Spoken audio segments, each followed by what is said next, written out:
What's up, cycling fans? We're back. It's Pack Chatter, day number 6,742 of the quarantine with no events, no group rides, no club stuff. Just this weird thing people keep telling me about called Zwift. I don't know. I don't know anything about that. But I'm sure we'll get back to it pretty soon. In the meantime, we got podcasts for you. Before we start on this one, let's talk a little bit about sponsors. Sponsorship is tough right now. We don't want to try to feel like we're selling you anything. I know times are tough for a lot of people, but times are tough for them as well. And we do want to recognize and support those people who have supported us during really good times so that we can support them the best we can during these difficult times. So first, once again, Nut Butter has been a long-time sponsor of cycling events in Western New York and endurance events across the country. They're a phenomenal product, fair trade, organic, deliver right to your house, and they're up and operating right now. So get yourself some good, healthy fuel from, once again, Nut Butter. We're also sponsored by Van Bortle Ford. Van Bortle Ford has been a long-time supporter of cycling events. They've sponsored our gravel series for 5 years, and they've sponsored other events, cycling events in Western New York. So when it's time to get that new vehicle, make sure you remember that Van Bortle Ford loves cycling. We're also sponsored by Castelli, one of the best brands in the business. Castelli's been innovating for decades and decades and decades, and we're very proud to have a relationship with them. When it's time to get new custom gear, when it's time to upgrade that jacket or those bibs, make sure you're hitting up Castelli. All right. Also, we are sponsored by Growler Performance Bikes out of Rochester. We do a regular podcast as part of Pack Chatter Growlers with Wheelo, and we're doing a special one coming up with Wheelo this week. So this coming Friday, we're looking at a Zoom podcast live that we are still working out the details on. I'll send some of that out through our email listservs and Facebook pages and Instagram in the coming days. But the idea is that we're going to do a live Zoom podcast, and we're going to work to raise some money for a group that Wheelo's working with that will help get N95 masks to EMS workers, to emergency responders in the Rochester area. So Wheelo's already started that process. You can go on our Facebook page and you can donate right through there right now. But we'll also run a happy hour on Friday where we'll get some beer, we'll sit down, we'll do a little live pod with Wheelo, and people can make some donations there too. So we can help out those first responders who are doing so much right now and need the support to get that equipment. So more on that to come, but be on the lookout for it as we get the details finalized here. All right. This show's a lot of fun. It's with a kid that I really like, Trevor August. Great young talent, phenomenal racer, super nice kid. Todd and I really like doing the shows with the younger riders. We've had several on at this point and certainly look to have many more. I think it's really important that we give a voice to these young riders, both locally and nationally. And I think it's really important that we prop these young riders up for other young people who may not be into the sport, to show them what this is all about and show them kids like them who are enjoying it, excelling in it, and are taking advantage of a lot of these opportunities that are out there for the sport. And Trevor is a great example of all of that. He's a super nice kid. He's had a great cyclocross career as a youngster, and now he's looking to move into those elite fields this coming season. He's also looking to do a little bit more road and kind of make a transition there.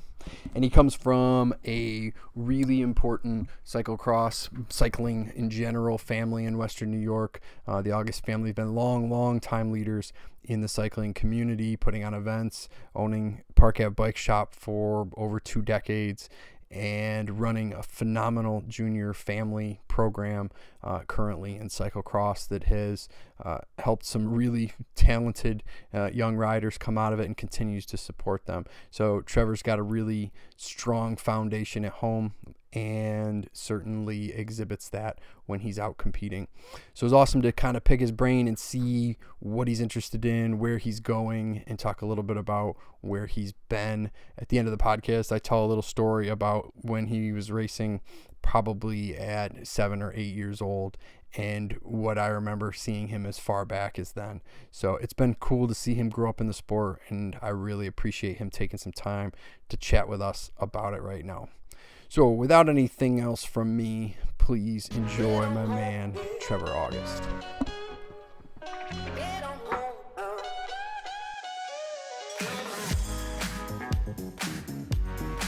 You'll never go out on a training ride and dig that deep. Awesome. We won gold.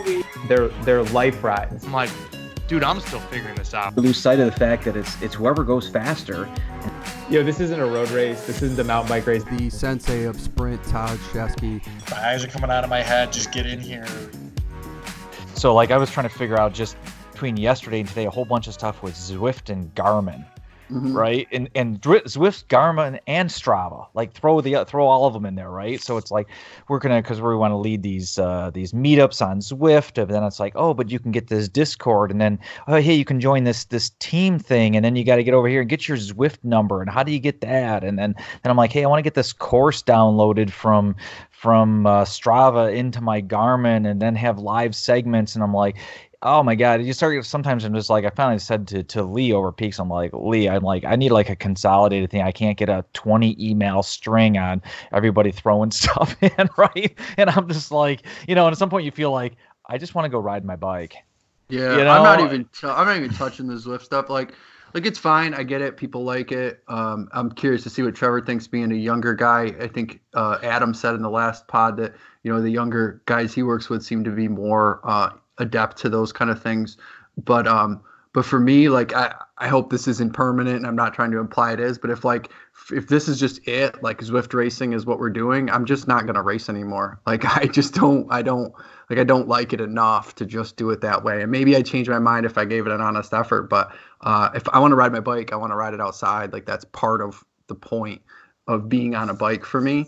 And I certainly want to continue to race, but if it was just racing Zwift, I'm just going to find other things I can do outside. I think I can't wrap my head around that, other than maybe sort of short-term temporary things to kind of fill gaps. But Trevor, let's start with Zwift and then jump into some other stuff. Are you getting on Zwift? Is that a platform that you enjoy? Honestly, I don't really use Zwift. I think I canceled my account. I really still have mostly been riding outside in it. I'd rather just like put an old race on and ride the rollers than kind of stare at my avatar for like an hour and a half. Yeah. Trevor, you're an old soul in a young body. Definitely. I mean, I just think it's an interesting perspective, because I remember saying something to Seth Jones a while back when, oh man, this is maybe 2 years ago or something. I said, hey, if it's bad or something, I said, if you want, I said, I'll hop on Zwift with you or whatever. We can do whatever. And he's like, no, man, I'd rather just go outside even if it's raining. Yeah, and absolutely. And I think it's kind of this interesting demographic where it's kind of have like older riders seem to want to use the technology that way, and younger guys are kind of like, yeah, I'd rather ride outside. Well, not now. Obviously, things are different, but like, I'm at work all day. I'm inside all day. Like, that's reason I ride my bike is because it's something that I like to do outside. Like, I really like being outside. It's hard for me to work inside all the time.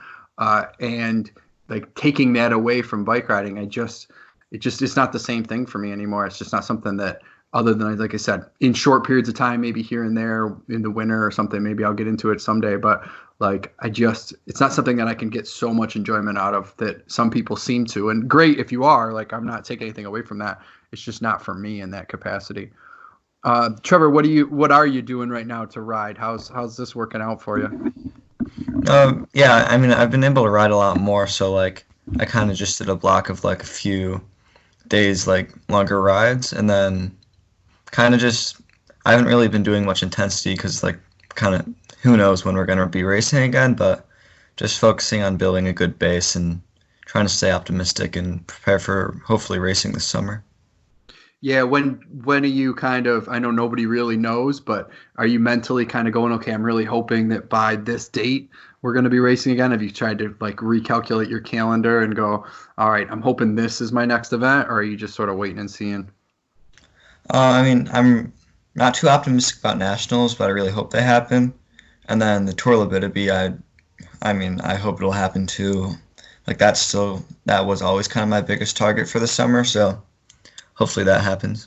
What was the date? What's the date on that?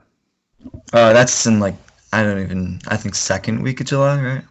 Yeah, Okay. it's usually it always falls like either very end of June or early July. I have to look at the exact dates and yeah, we've been I have like Ethan's planning on going and there's some part of too is when you have these goals too that you're looking at for June and July, late June or July, like even myself, like I'm still hopeful that track nationals will happen, right? And that's the very end of June.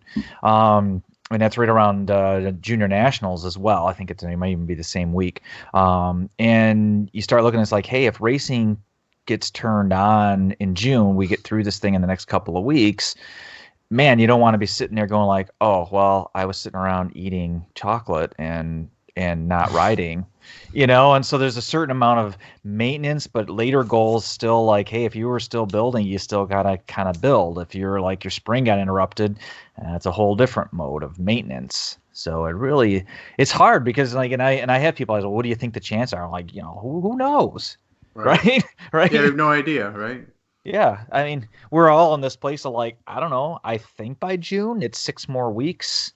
We're like solidly 3 to 4 weeks into this thing. 6 more weeks, things can look a lot different than they are now.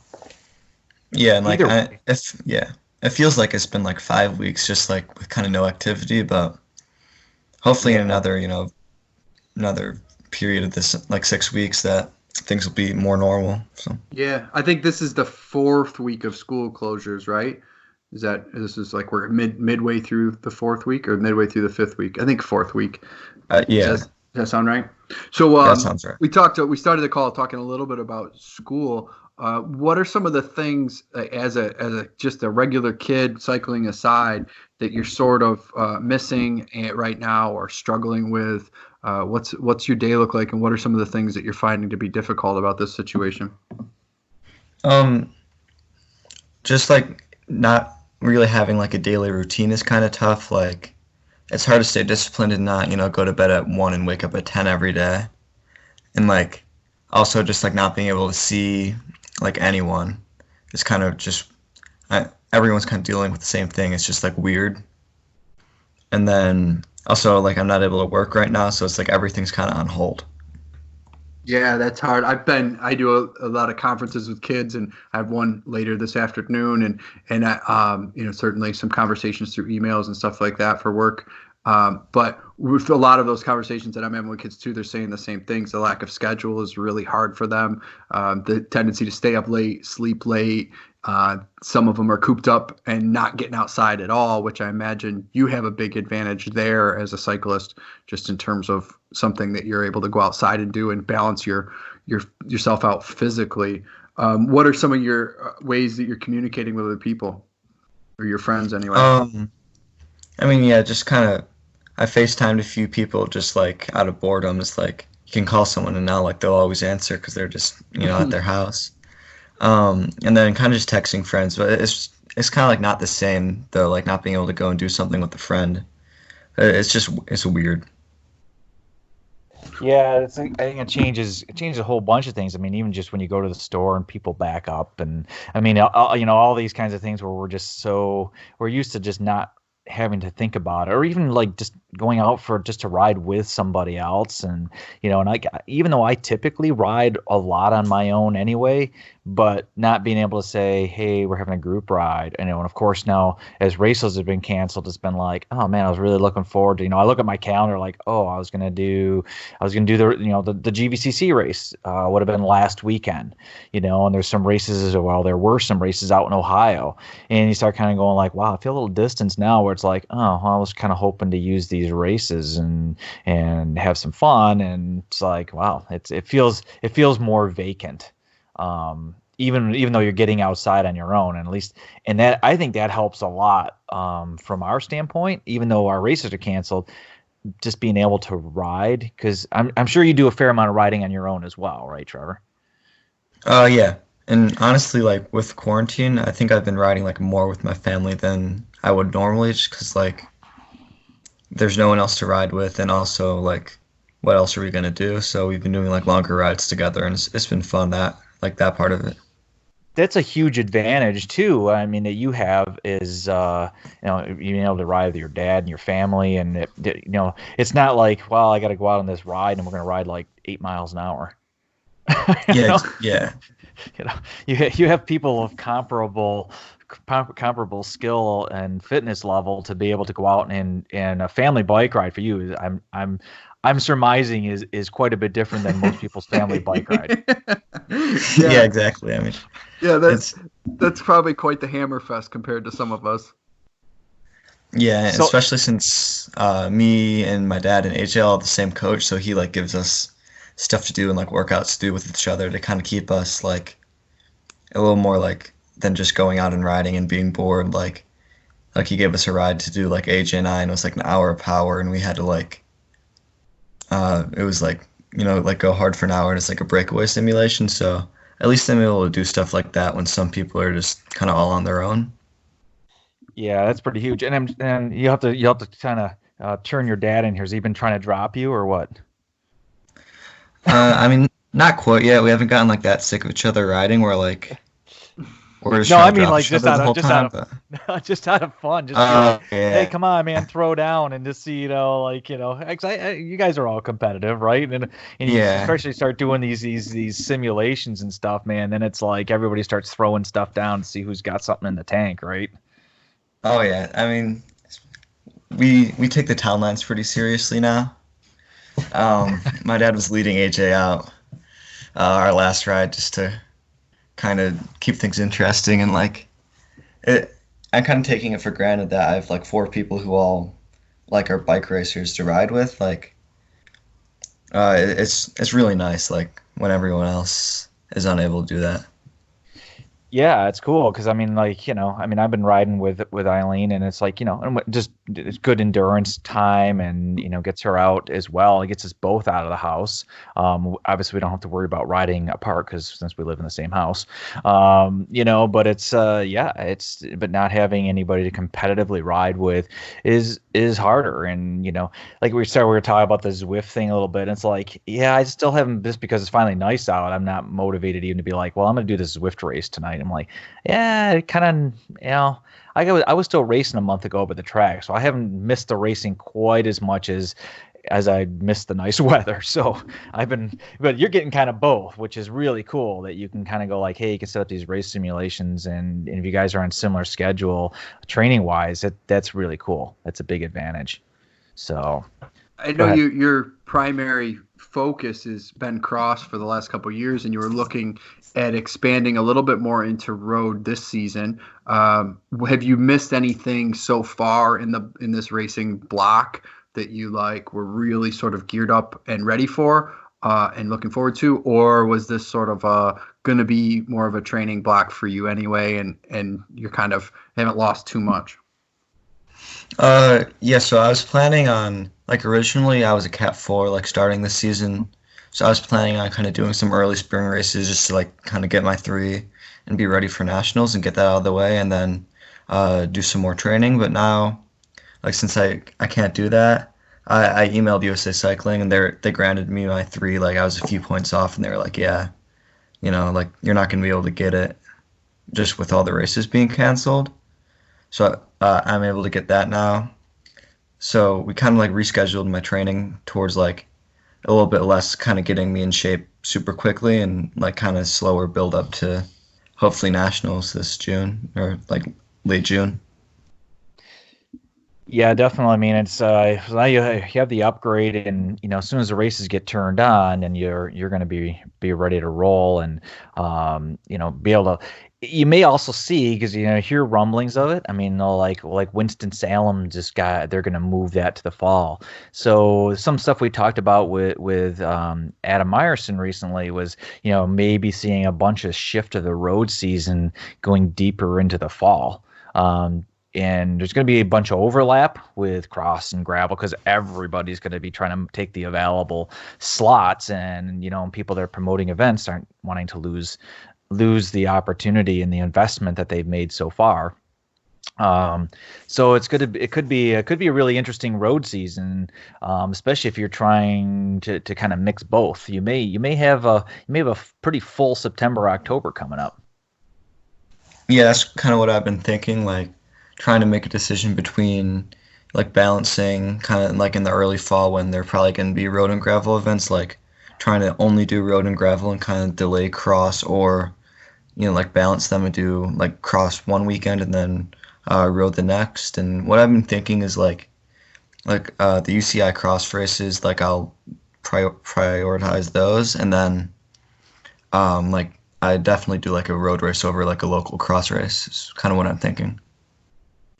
Yeah, and hopefully there'll be some good opportunities, and I'm hopeful that we'll maybe see the comeback of a little more fall racing, and as far as road racing goes, as cross has crept into August. But that's always my maybe my nostalgia of days gone by, but there was and we talked about with Adam a little bit of how there used to be so many really cool fall road races that just kind of got slowly just kind of died away as cross kind of like took this peak.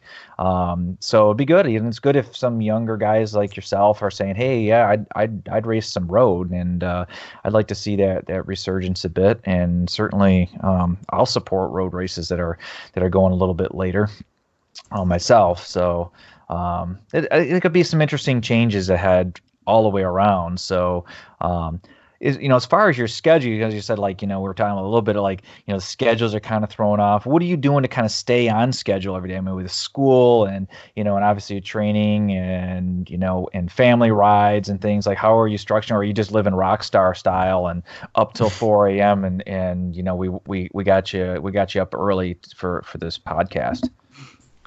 Not quite that. Like I've been trying to like set alarms, like setting an alarm at 8:30 is just to kind of like stay on, like that's obviously not waking up early, but just like to stay in a schedule and not kind of like waste a whole day like in bed or just kind of like walking around the house with nothing to do. And like the first few weeks I honestly was like staying up late and not really doing anything, but now it's kind of like, all right, like I need to schedule my days out and like stay productive, like aside from riding.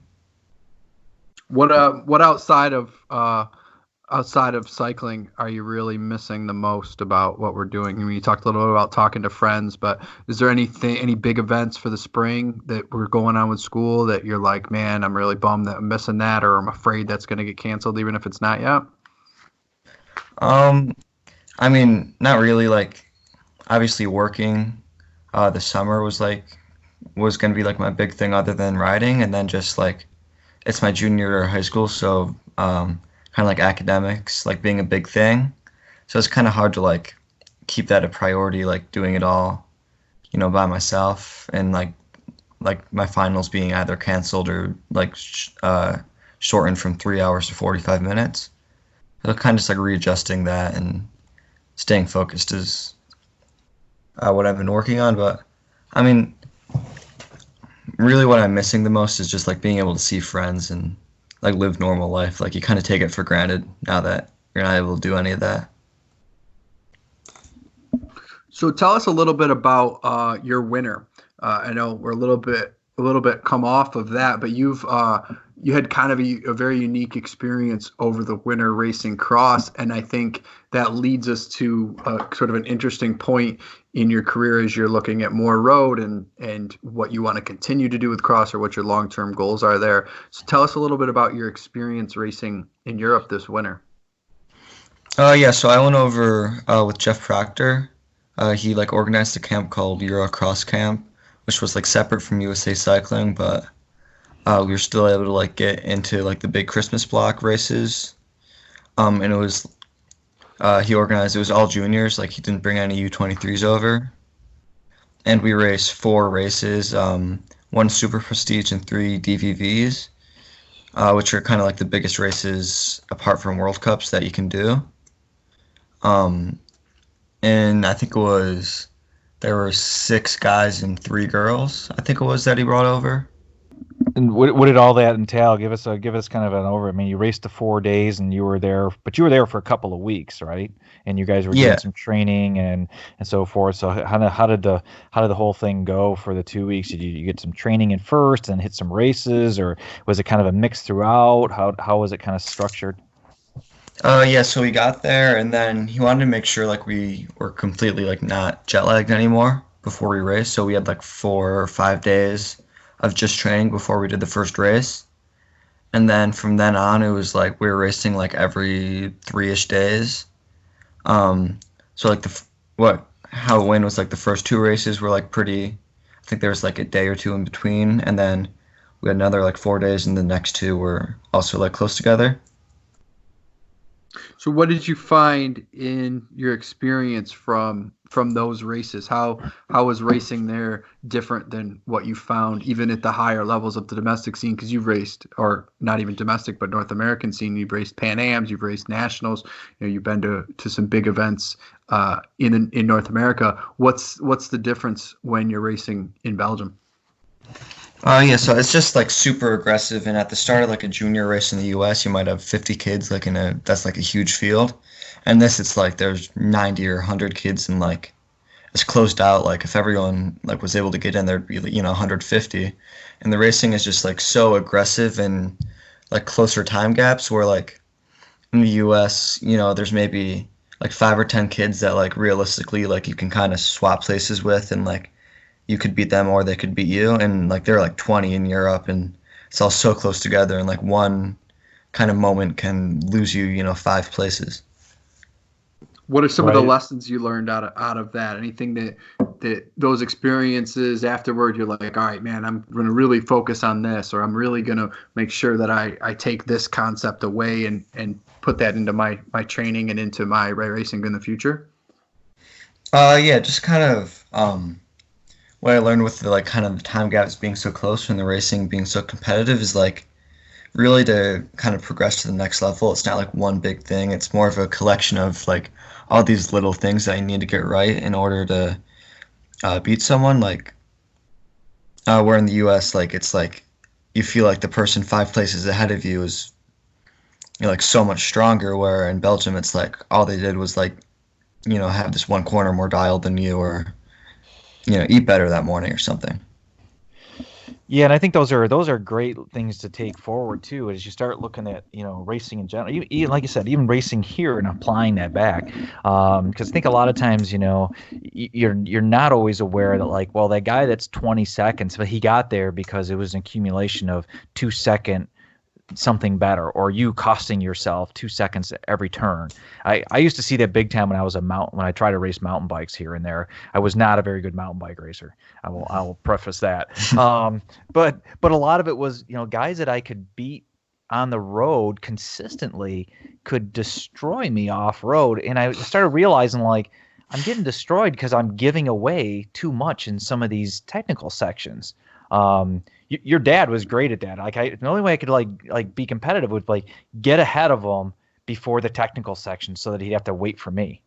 Right? I mean, it was those types of things where you scrap a second here, or scrap a second there. Well, it doesn't take too many of those things, and somebody's 20-30 seconds, and you feel like, well, they're just fitter. And it's like they're just better. They're just better technically in those sections. It's not about being fitter, stronger, or anything else. But I think it also kind of gives you this sense of maybe you take that sense forward of just because somebody's 20 seconds ahead of you doesn't mean it's game over, right? It's not. Yeah, exactly. It's like they just were more careful like pre-riding the course and found a new line or something like that, and you kind of lose sight of that. Like in the moment when you're racing, you're like, there's no way I can catch them. When really it's like, if I just kind of focus on the course a little more, took a better line, or like rode the barriers or something, like you'd be right up with them. right? And Yeah, that's kind of the fun technical end of cross then, really, is that you can cover gaps and bring things back that maybe on the road would be very, very different, even if they were larger proportionally to the race, I guess, if that makes any sense. Because I think, Todd, I've experienced that for sure too, even just in group rides with friends, just guys who, like on the road, you're more experienced or stronger than, and then you go out and try to follow them in the mountain bike, and it's like, dude, I can't even stay on your wheel. like what are you doing that's so much better? But it really opens it up, and it's just those small things. Yeah, and I think there's these there's always this thing that I've realized in myself, and maybe this is part of that as well. Is like whenever I'm 20 seconds ahead of somebody, I'm 20 miles ahead of them. When some guy's 15 seconds ahead of me, oh, I can catch that. Right. It's sort of like if I put somebody away, I feel like, oh yeah, I've shut the door. And to be mindful, and I remind myself of that, as like I have this double standard, and to be mindful that if you've taken some good lines and somebody else made a mistake, they can come back. And I always thought that was a hard thing in off-road racing, was to be mindful that person can be coming back. They're not necessarily gone. Right. And it's easy to kind of get into this place like, oh, yep. Yeah, I got rid of that guy. He's been gone for a while. It's like, yeah, until you bobble the next 3 turns. Mm-hmm. And then he's back, Yeah. And I always struggle with that. This is kind of off topic, but I always struggle with that with mountain bike racing in general, is sometimes I zone out a little bit because you're just kind of by yourself, and I kind of forget that I'm racing. I'm like riding along, I pass somebody like, oh, I dropped that person. And then I'm kind of maybe get let off the gas a little bit too much and just sort of riding in the woods for a minute because I'm not seeing anybody. And then all of a sudden that person's back and I'm like, oh crap. Yeah. I gotta stay focused, right? It's like a different kind of focus than on the road, where you're constantly in that group and you constantly have these people around you that are kind of reminding you of where you're at and what you're doing. Yeah, definitely. And what about the ferociousness too of the starts? I think there's probably the starts were probably a bit different for you in Europe than they were here as well, right? Yeah, like in the US, I feel like there's a little bit more of like everyone kind of knows each other. There's like a mutual respect. Like you're rarely going to see like someone just take the whole field wide and cause a pileup. Or in Belgium, like I think in my 4 races, in 3 of them, there was like a huge pileup in the first like start straight, because everyone is just like, there are 10 people going for this one gap, and it's like there's no like, all right, I'll let you have it. Like it's a 45-minute long race. It's like no, like like not everyone knows each other, and it's just like really aggressive and competitive the whole way. Yeah, is it different racing juniors like that as much? I know you guys travel a lot and you do hit some junior fields because you're hitting just bigger events in your cross season, and you guys take this more aggressive schedule, I guess, than just racing locally. But obviously when you're racing locally, you're racing older guys in most fields, because the junior fields are not competitive at your level and what you're talking about there. So when you're racing like stronger, older guys around here who might be, very competitive and give you a run in terms of competition, is it different tactically though, or do they race differently than when you're racing kids who are maybe of a similar strength but kind of a different mindset? Yeah, so when you're racing kids, like I feel like there's kind of like the fields are more deep, so like the racing is going to be a lot more aggressive and a lot less tactical and more just like full gas the whole way, because like in a local race, if you gain 15 seconds, it's like you're not really going anywhere. You're kind of locked in that position, where like in a junior race that could be 5 spots and like you're really moving up. So like what I notice in local racing is like looking at like my heart rate, like it kind of goes up and down more, like it flows more like a road race, like it's tactical. Where in a junior race, it's just like full gas, because there's so many people around you, all kind of pushing you.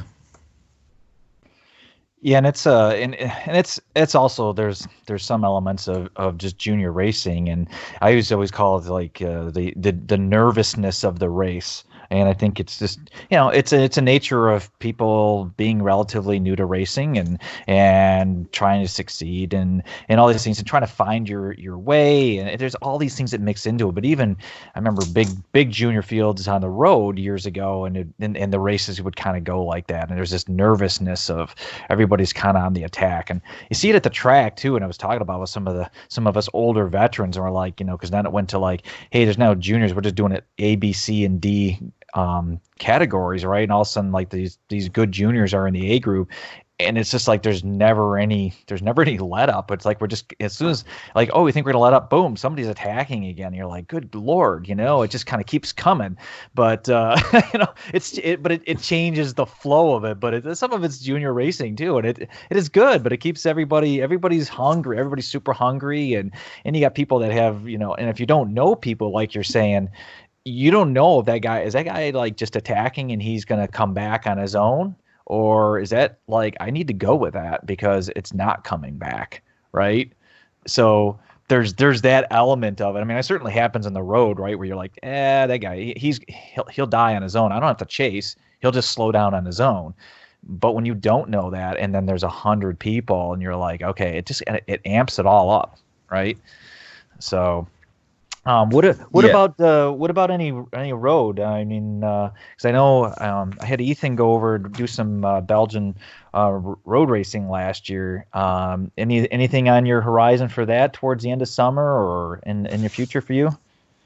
I mean, I'd obviously be open to that, but I haven't really talked to anyone. Like, I don't have any kind of like connections in the road world where like I'd be able to like do that. It would, take me to do some more races, in the U.S. and like in Canada to kind of step up to that level, I think. Because like right now I've done like really like zero competitive like junior road races. Yeah, I mean, and there's definitely, you wanna get your feet wet a little bit before you do, but at the same time, it's not going to be terribly. I wouldn't expect it to be terribly different than your cyclocross experience. Mostly because, well, it's pretty much the same guys are going to cross over, and I think talk to Ethan, he'll give you the lowdown on the aggressiveness on the road and the same race type experience, right? Yeah, where it's that's how he described it, just aggressive and full gas. Yep. So getting some big races here. And is this your first junior road nationals you're planning on going to this year? Yeah, it'll be my first one. Okay. And that's and that'll be a different game too, especially different than I think your cross junior nationals, just because of the presence of some pretty dominant teams. I mean, between Hot Tubes and Lux.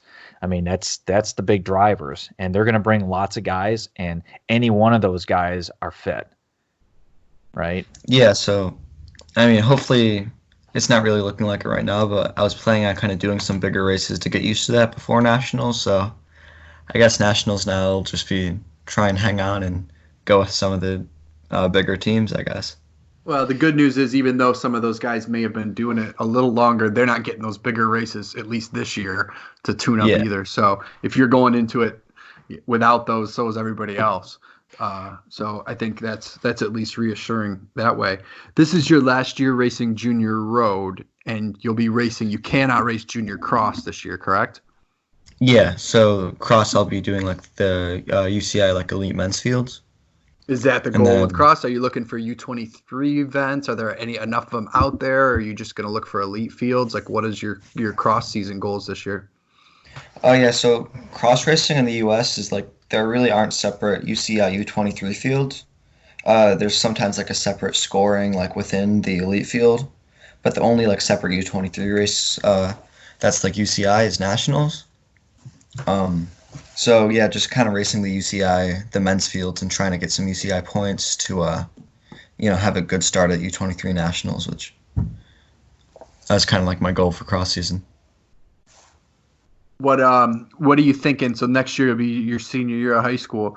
When you finish up next year, what are sort of the long-term goals with cycling, with school? Like, do you have any plans or any things that you'd like to achieve this year in road and cross that would help you set up for goals that you would have after graduation? Yeah, so what I'm kind of trying to decide now is if I want to bike race in college. Like I have like a few schools that kind of reach out to me and like, or if I want to like just go to college like and not bike race like for the college, but try and find like a more competitive team and race with them, which would I think is kind of like if I'm able to find like a national level road team, then I'd kind of rather do that than bike race in college, which seems like it's good for those 4 years and then it's over and then it's like, what do I do now? Mm-hmm. Do you have a preference? You seem to be leaning a lot towards some road here when you've always kind of been a raced cross. Are you looking at doing more road and less cross, or do you think there'll always be a balance where you're doing a lot of both? I mean, I think there's a balance just because, they're separate seasons. Like, maybe starting cross in, mid or late September instead of, racing from the third weekend in August. But, I think cross and road, like, they're really able to coexist, like, and I'll be able to do both. Yeah, and of course, don't forget track. I'd be remiss if I didn't throw that in. Try to recruit him? Well, I know? was wondering as you look to recruit him for track, I was also kind of wondering about mountain bike because that was really, I mean, as much as you raced cross for a long time, and as much as your family is a cyclocross family, you're very much a mountain bike family too, if I'm not mistaken, and have been doing. I remember you doing mountain bike races from the time you were very little. In events that your dad was putting on. So is there any inkling there to kind of get into some mountain bike races in that scene at all, or are we just kind of staying with road and cross and maybe track if Todd can talk you into it? Yeah, so mountain biking, I did like a pretty big mountain bike season 2 summers ago, and I didn't really, it was hard to find like USA Cycling mountain bike races like within like 4 or 5 hours of Rochester.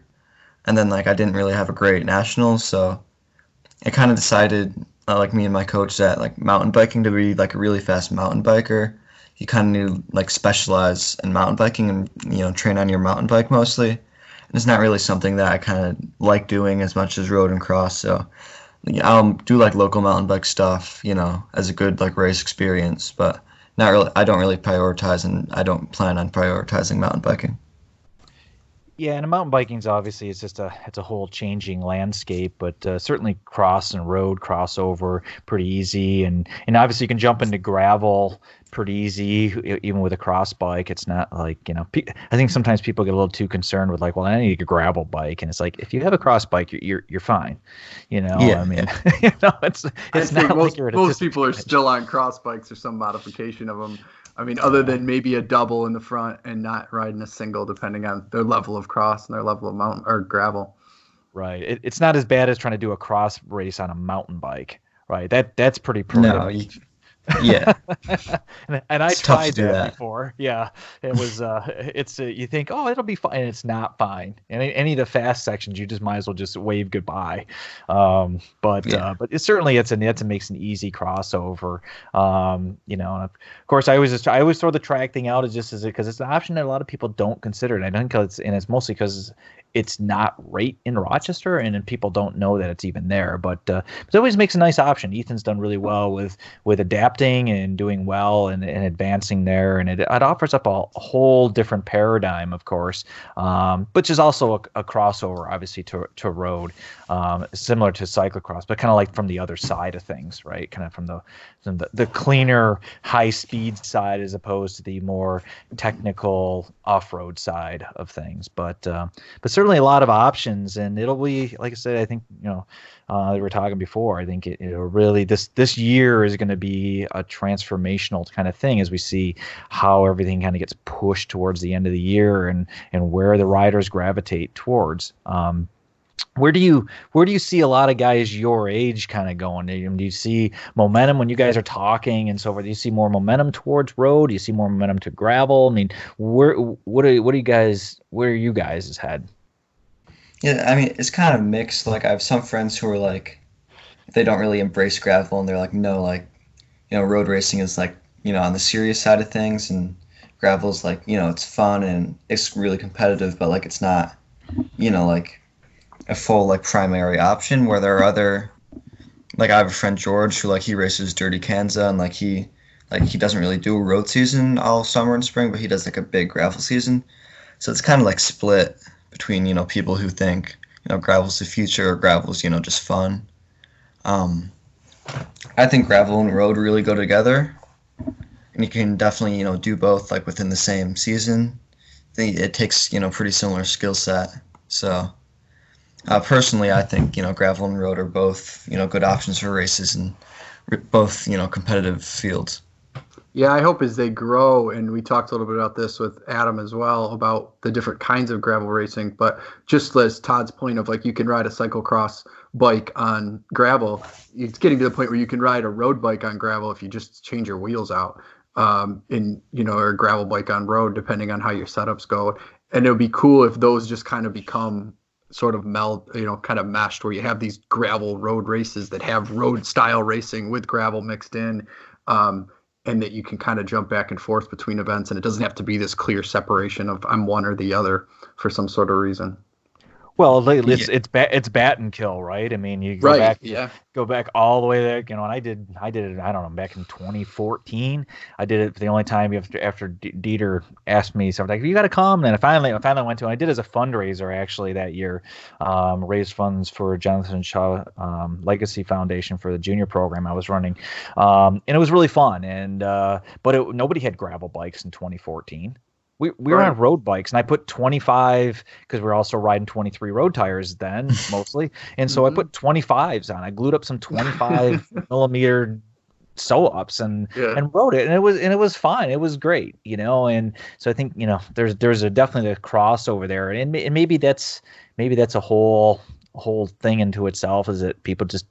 You don't have to get caught up with like, well, I need to have 40s on a gravel bike, or I can't compete. It's like, no, you can have dirt roads that are pretty tame, and it still provides the same elements, and maybe that's part of the transformation as well. Who knows? Yeah, and you can just race it road style with a little bigger tires and just do a little more technical stuff too than what you could do then. Because I did bat and kill a couple times I did on 23s every time.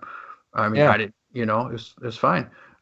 So now we can just, with disc brakes and bigger tires, we can just do a little more technical racing of a similar vein. And that's, for me, that's where gravel's at, like more so than these really, than some of these other events. But I think there's a lot of room for all of it, and hopefully we strike that balance. But all right, Trevor, we got to let you jet though. But I want to tell you, man, I've really enjoyed watching you come up in the local scene, and we're going to keep watching that go. I always think back, and I think I've told you this story before, but I always think back to one of your dad's mountain bike races several years ago, when you and your, probably 6 or 7 years ago now, and you and your brother were racing a relay with a bunch of other kids, and I was standing there waiting for the relay to come in because I was doing it as a relay as well. And I don't know if it was you or if it was your brother, but it was raining really hard and it was thundering and lightning. And we were going back out, and there was somebody running the race. I think your dad was out on course riding at the time. And one of the guys that was helping to run the race said to one of you guys, "Hey guys, if you get scared by the lightning or whatever, like don't stop riding, just keep going." And either you or your brother looked at him deadpan and go, "If lightning hits a tree, I'm fast enough where I'll ride underneath it anyway," and then went right back out. And I said to myself right there, I said, those kids are going to be kicking everybody's ass really, really soon. And no doubt you have been for quite a while. So it's cool to see from that age, like to where you are now and where you're going to go. Yeah, well, keep up the good work, Trevor, and hopefully we'll be doing some club races soon, and we can cross swords out on the courses, and I'm looking forward to it. Yeah, hope that happens sooner. All right. Definitely. Well, train hard. Sounds good, man. Thanks a lot. Yeah, see you guys. Yeah, thank you.